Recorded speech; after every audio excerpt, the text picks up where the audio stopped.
This is the dark side of being a digital nomad. 6 months ago, I moved to Bali to be a digital nomad. My business was doing about $20,000 to $30,000 a month. We moved into this 3-bedroom, 3-bathroom villa on the tropical island here in Canggu. It's beautiful, and thousands of people do this all the time, every single year, to come do what's called geo arbitrage.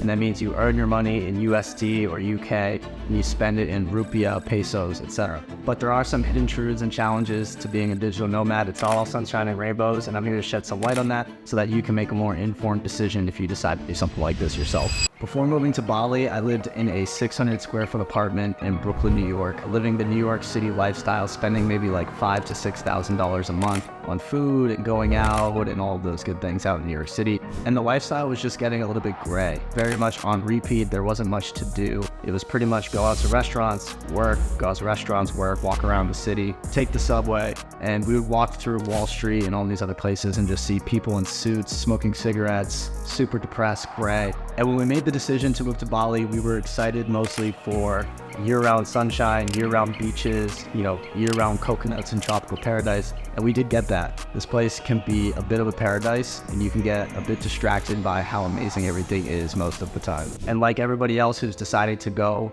and be a digital nomad, whether it's in Mexico or Bali or anything like that, we went through our research and we watched 100 videos on YouTube before coming here. And we saw the things that people talked about, like the traffic and the dogs and some of the things like that. But there are a lot of other things that people don't mention when you choose to move to Bali. I would break this down into 3 phases. The first few weeks were a little bit rough to get acclimated. The time zones were pretty frustrating. For us, we run businesses in the United States, so we're taking most of our calls between 5 a.m. and 9 a.m. in Bali time, and then we had to go do it again at nighttime between 5 p.m. and 9 p.m. In the middle of the days is where most of our free time ended up being. But what had happened was we would just take all of our calls for our businesses in the morning and at night, and then to get anything done working on the business, we'd have to work during the day. So it really became a really long grind each day, and we really had to work hard to fix our schedules to be able to enjoy our life here in Bali while still trying to build our businesses and scale them up, which I'll talk more about later. And another big problem when we first got here was the bugs. There's spiders, bees, crickets, ants, you name it, getting in our room, getting in our bed. They were everywhere. Luckily, we were able to find a solution by getting these plugins that go into the wall that kill in all the bugs. I don't know if these are safe for us or anything, like give me cancer. And on top of that, the roads here are really not usable for cars, so we had to learn how to drive a scooter. And when we first got here, we rented an electric scooter thinking that was going to be viable and safe for the environment. But what had happened was the electric scooter was just like a rinkety piece of shit. It was just like so light and flimsy that we couldn't get around, especially with 2 people.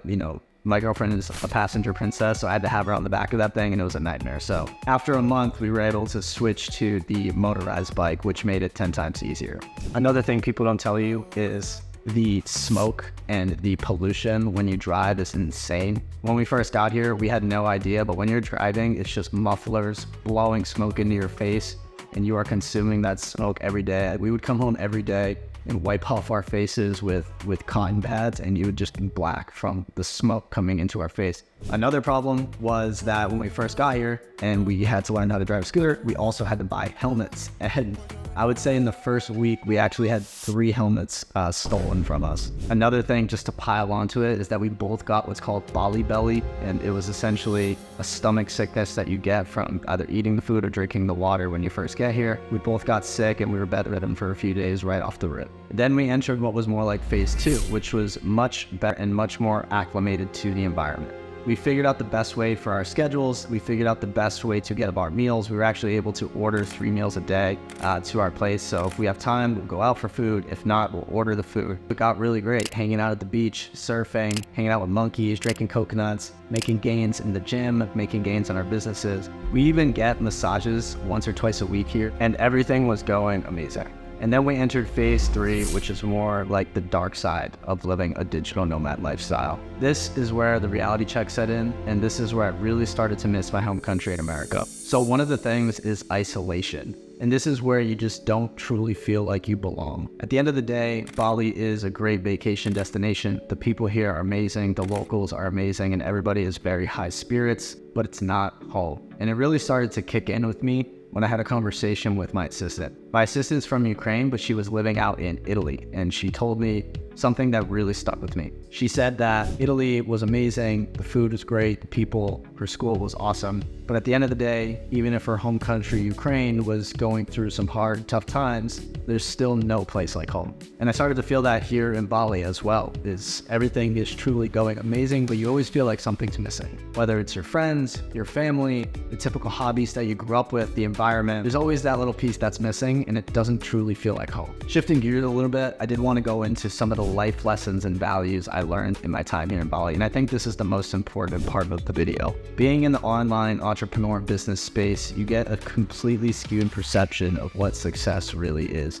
You see all of the people with Rolexes and Lamborghinis and all these things. Being able to see the locals and the people of Bali be so happy with so little really changed my perception on money, materials, and what it means to be happy. You don't need much, and I think it's much better to be mission-driven than material-driven. Another lesson I learned here is that the food in America is fucking poisonous. Like, actually. I think moving to Bali, I've never felt cleaner, more fit, and more energetic in my entire life. It really just makes you think about what they're putting in the food in America. And I think just mentally, the impact of slowing down here in Bali has been incredible. Especially living in a big city like New York, you really get sucked into the hustle and bustle every single day attitude. Always need to find the next restaurant, always need to get the next drink, do the next thing, get the next outfit. And Bali teaches you to slow down. All in all, if I had to recommend living the digital nomad lifestyle to anybody that lives in a city or anybody that is thinking about traveling the world, I would 100% recommend it, because at the end of the day, life is a video game and